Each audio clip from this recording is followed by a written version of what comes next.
Hello, and welcome to my home. I'm trying to get in the habit of preparing some keto meals for myself ahead of time since I'm trying to get back into keto. So today I'm making a frittata for my breakfast, a keto zuppa toscana for my lunches, and then zucchini taco shells that I'll use for some of my suppers. All the recipes are linked in my description box below, and while I cook, I'll chat about not only the recipes, but how I feel about keto and some keto tips.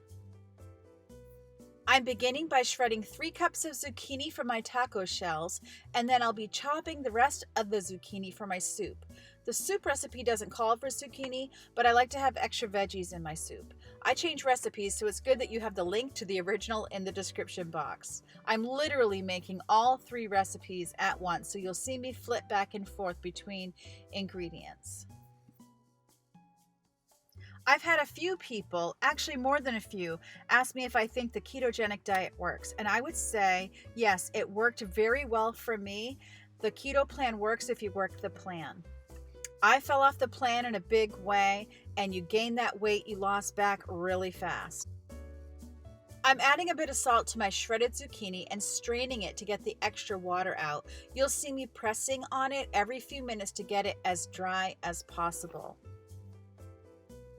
The rest of the taco shell recipe calls for 1/2 cup shredded cheddar, 1/4 cup almond flour, 1 egg, a 1/4 teaspoon of garlic powder, and some black pepper to taste. It's really best for keto if you shred blocks of cheese because companies add starch so the cheese doesn't stick, but I'm using what I have on hand today.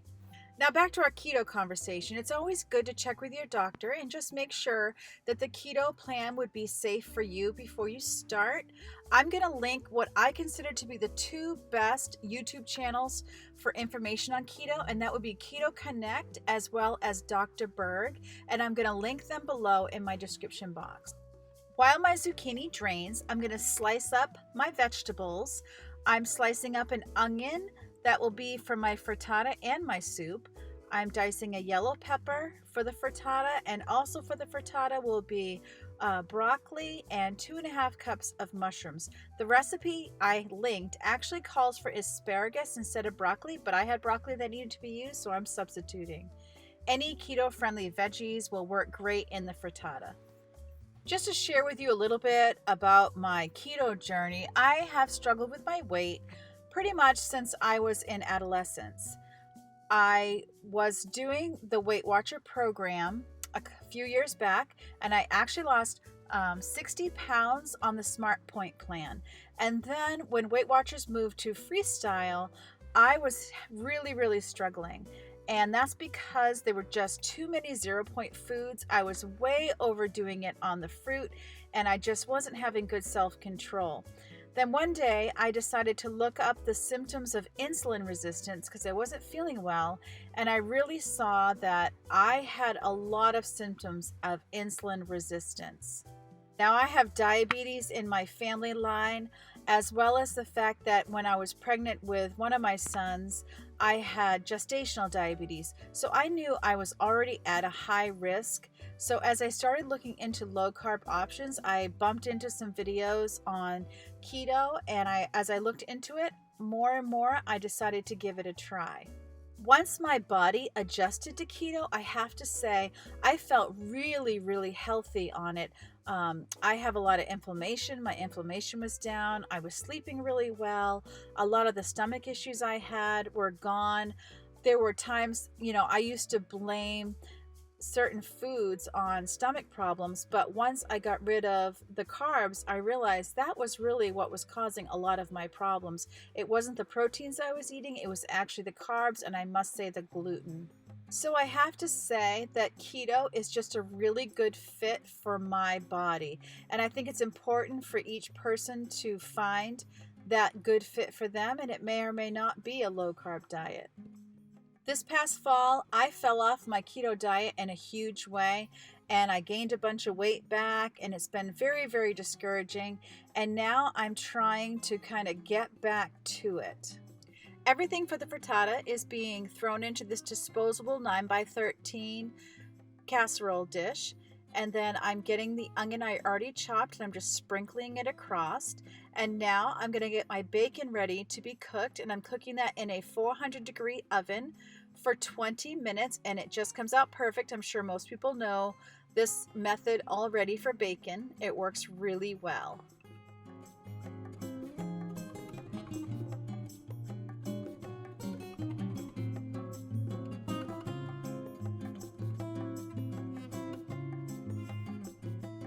Thanks to the magic of video, the first batch of bacon is out, and I'm just gonna cook up the rest of the package, and part of it will go in the soup and part of it will go in the frittata.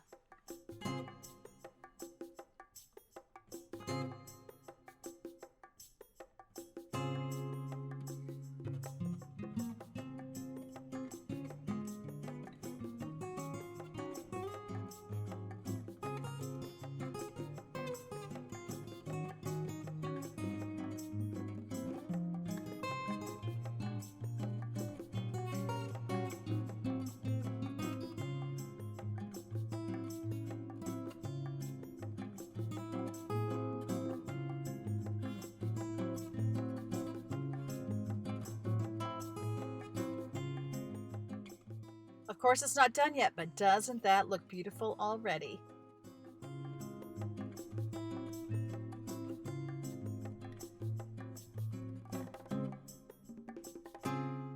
To the frittata, I'm adding 1 cup of the cheddar, and again, it's best to shred your own. And the recipe calls for 1 dozen eggs. I used one of the eggs for the taco shell, so I'm just using 11, and I did not even notice a difference. I see recipes as suggestions, and sometimes I do make some changes. So I'm getting this ready, and then it'll go in a 375-degree oven for 35 minutes. Although I'm not a doctor, one thing I would like to suggest to anyone starting the keto diet is to get yourself a quality electrolyte. Mine was suggested by Keto Connect, and I buy it on Amazon. I'm going to drop a picture of it here, and I can also have it linked in the description box below.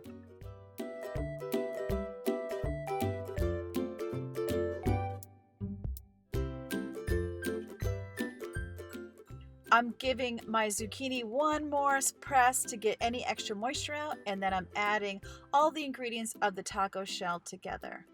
I mention the electrolyte because I know some people, especially women, have actually been hospitalized after trying keto, and I found that my heart was pounding when I first started it after a few days. But after research, I realized that my problem was I needed a good electrolyte, and once I started the electrolyte, the heart pounding completely went away. Into a 375-degree oven, and by the magic of video, it's already out. Here's my frittata out of the oven, and that's my breakfast for the whole week. My zucchini taco mixture is going down a 1/4 cup at a time on the parchment paper. And then I'm just gonna smush it until it's about 1/8 of an inch thick. And then it's ready to go in the oven.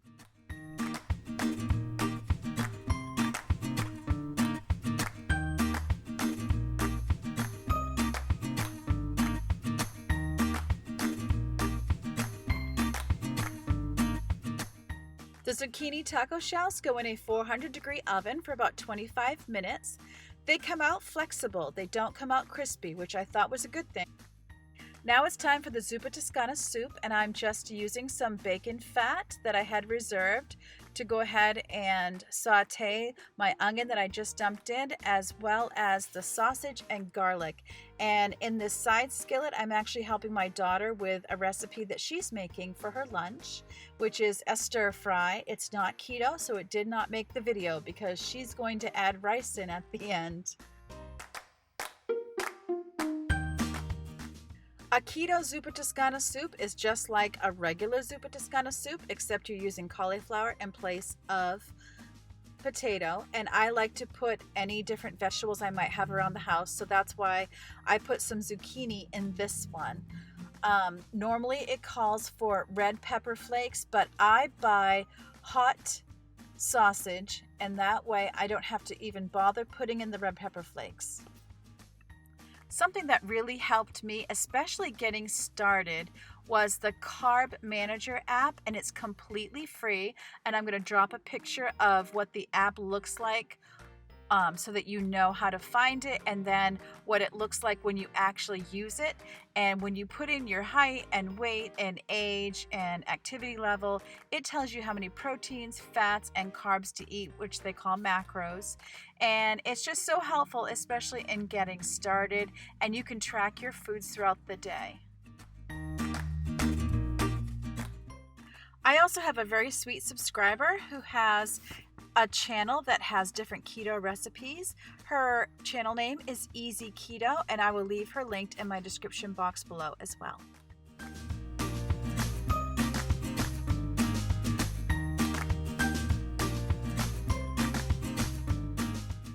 I put in my vegetables, I gave those a stir, and then I put in a little bit of broth and let it heat up and boil a little, and then I add in the rest of my broth.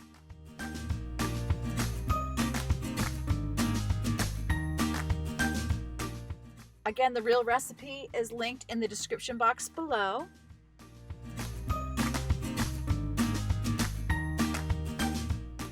Doing a keto meal prep time is really important to me because the rest of my family is not low carb, and I really don't have the energy to be doing 2 different menus every day, so I end up giving up and just eating whatever they're eating, which really isn't the best for me. Here you see I'm putting in the spinach, and it just needs to wilt. And then I'm adding the cream, and there is a measurement in the recipe, but I just like it when I can see it, then I know I have enough. Not a ton, but I do love that creaminess. You can click in the bottom left-hand corner, and that's going to take you to the other keto recipes that I have on my channel, and so that you can keep on watching and gathering those recipes. Remember, God loves you, and I love you too. Bye!